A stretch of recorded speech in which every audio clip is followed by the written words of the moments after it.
Assalamualaikum warahmatullahi wabarakatuh. Alhamdulillahirabbil alamin. Alladzi arsala rasulahu bil huda wa dinil haqq wa kafa billahi syahida. Asyhadu an la ilaha illallah wa asyhadu anna Muhammadan abduhu wa rasuluh. Allahumma shalli wa sallim ala nabiyil karim sayyidina Muhammadin wa ala alihi wa sahbihi ajmain. Subhanaka la ilma lana illa ma 'allamtana innaka antas samiul alim. Wa tub alaina innaka antat tawwabur rahim. Rabbi shrah li sadri wa yassir li amri wa hlul 'uqdatam min lisani yafqahu qawli, amma ba'd.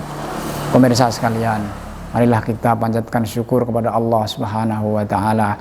Hari-hari Ramadan kita telah isi dengan perbuatan-perbuatan, amalan-amalan Ramadan, amalan ibadah yang sesuai dengan sunnah Rasulullah Sallallahu Alaihi Wasallam. Semoga ibadah kita diterima oleh Allah, menjadi pemberat timbangan kita nanti di yaumil mizan, hari kiamat nanti.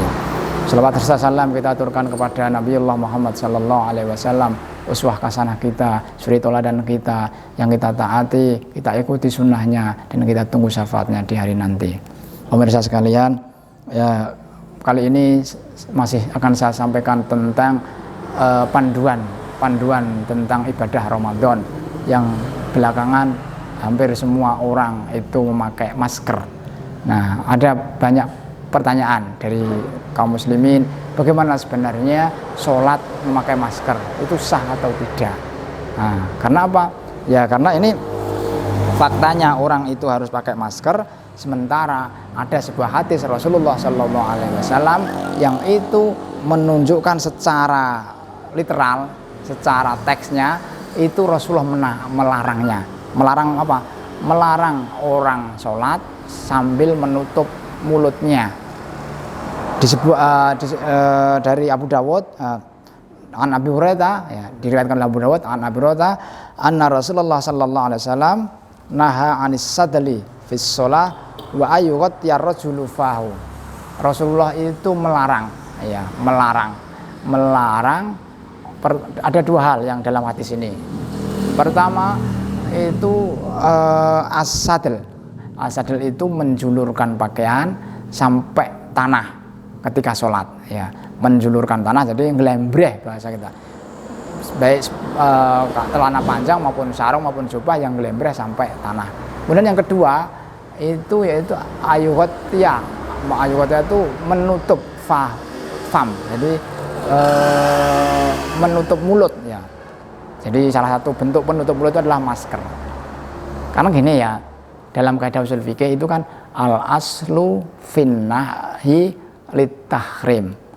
Asal usul larangan, asal usul hukum larangan itu adalah litahrim, untuk mengharamkan. Nah, jadi ini ada larangan sih. Nah, Rasulullah melarang dua hal tadi. Ketika sholat sarungnya ngelembreh sampai tanah, kemudian yang ketika sholat itu menutup mulutnya. Nah, itu artinya apa? Kalau sesuai kaidah usul fikih tadi, maka menjadi haram. Tapi apakah demikian? Nah, ini mari akan saya sampaikan ini. Sampaikan tentang bagaimana menutup mulut, dalam hal ini pakai masker, ya, pakai masker ketika kita sedang sholat.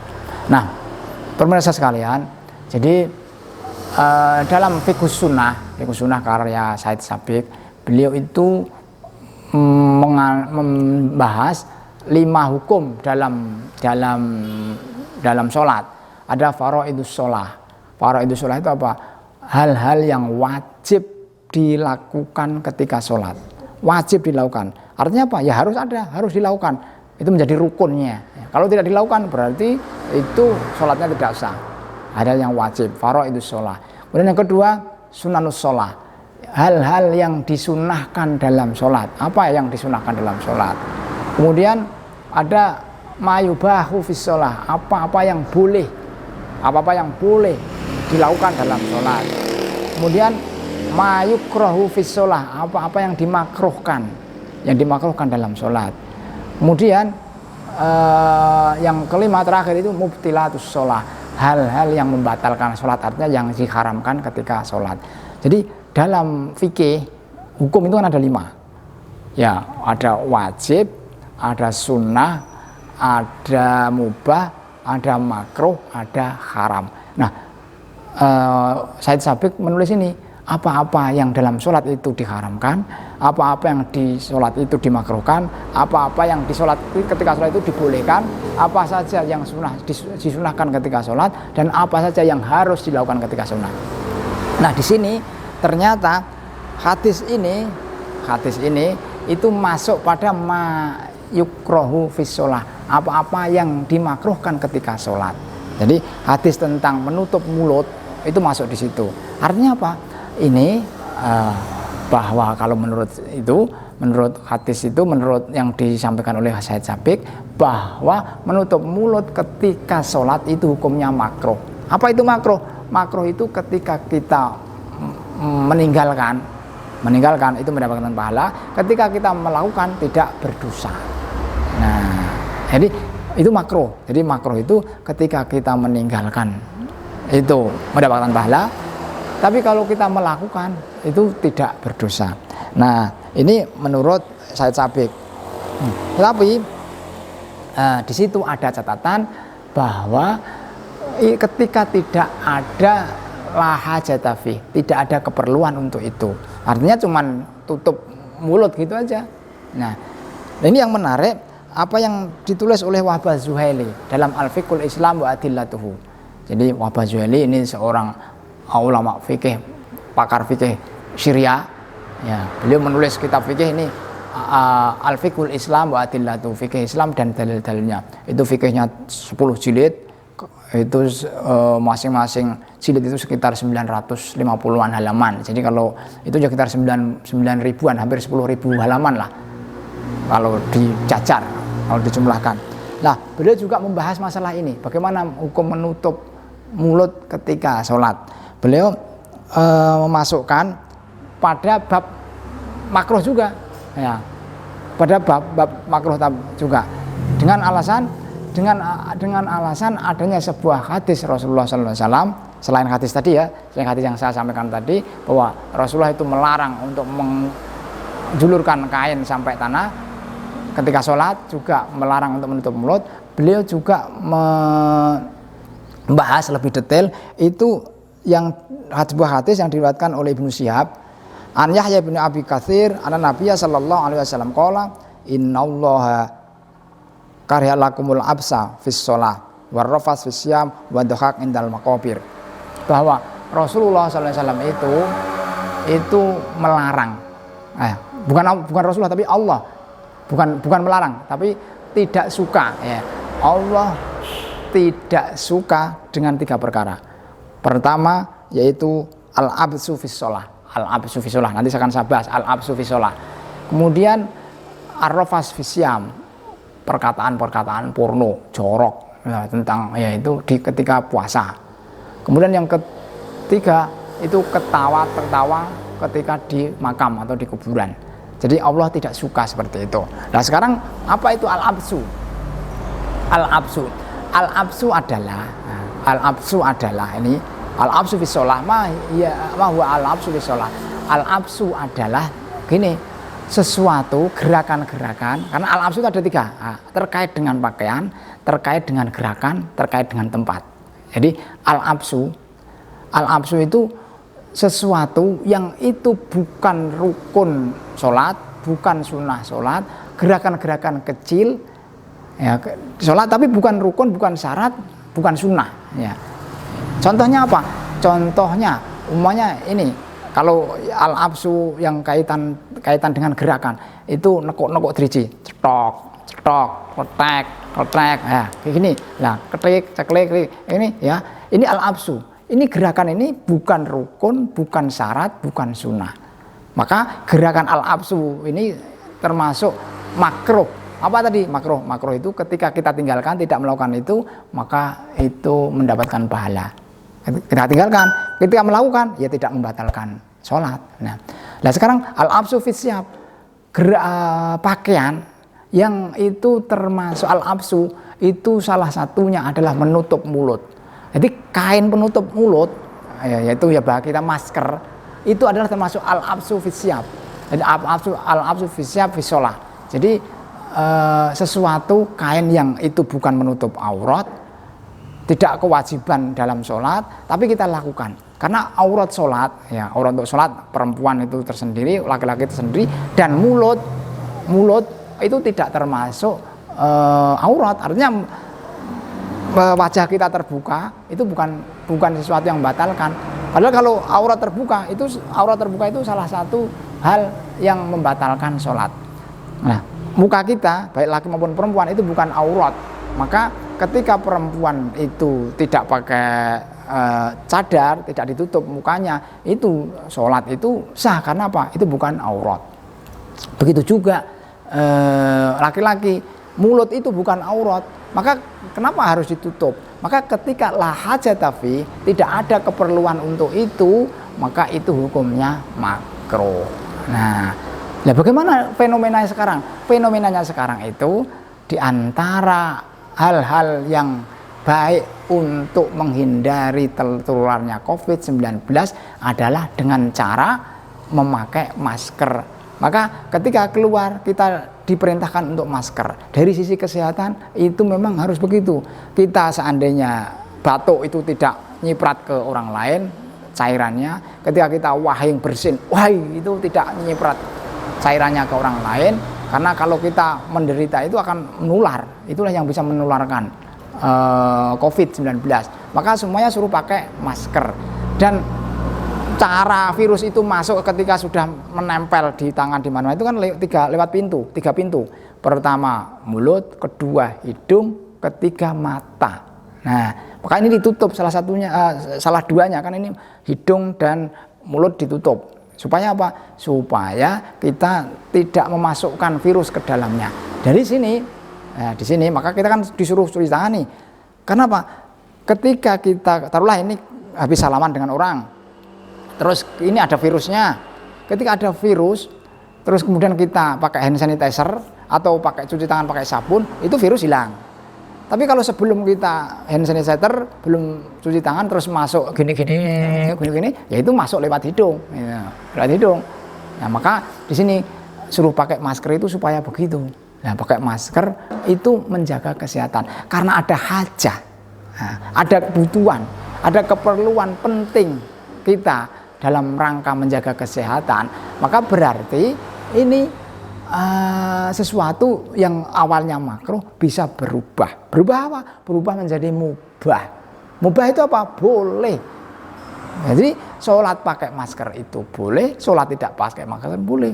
Sholat pakai masker tidak menambah pahala, sholat pakai masker tidak mengurangi pahala. Nah, itu artinya apa? Boleh. Seperti kita sarapan itu boleh, mau pecel boleh, mau soto boleh, mau tongseng boleh, mau sate boleh, artinya boleh, ya itu mubah.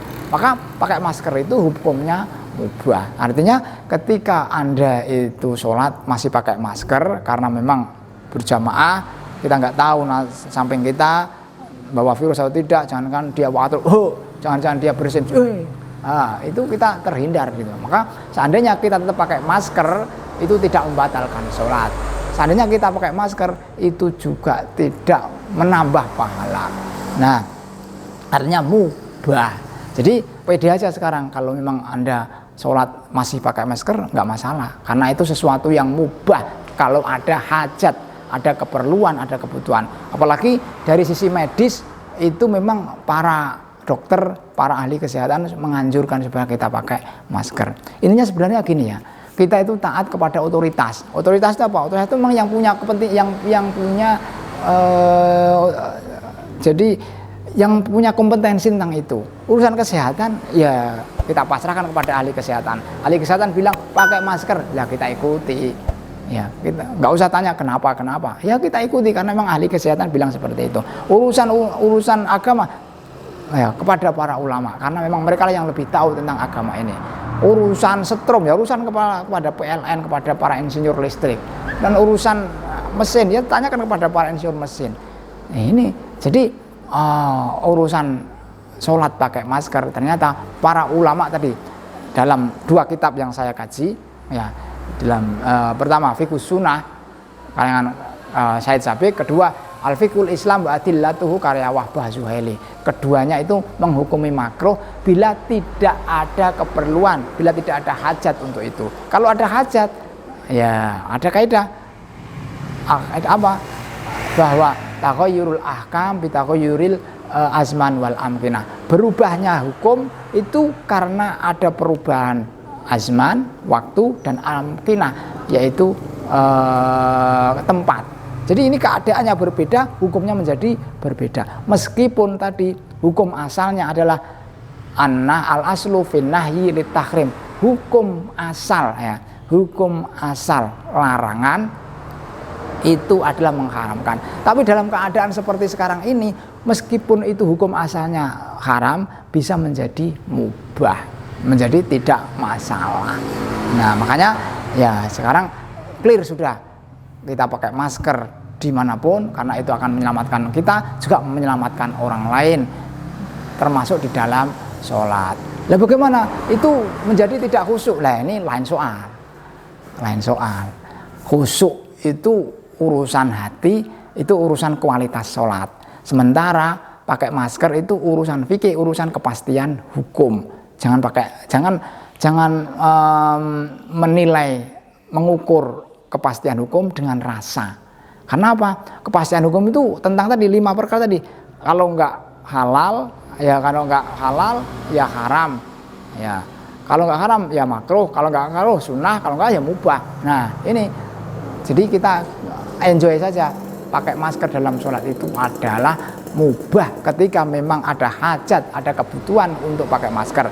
Nah, hajatnya apa? Tadi sudah saya jelaskan. Kita semua tahu hajatnya untuk supaya kita tidak terhindar dari wabah, untuk supaya kita kalau dia membawa wabah tidak menularkan kepada orang lain. Jadi dengan cara begitu ya bersyukurlah kita sebagai kaum muslimin. Ibadah dalam keadaan apapun bisa nyaman. Karena apa? Ya karena agama kita itu mudah, Islam itu mudah, nggak usah dipersulit.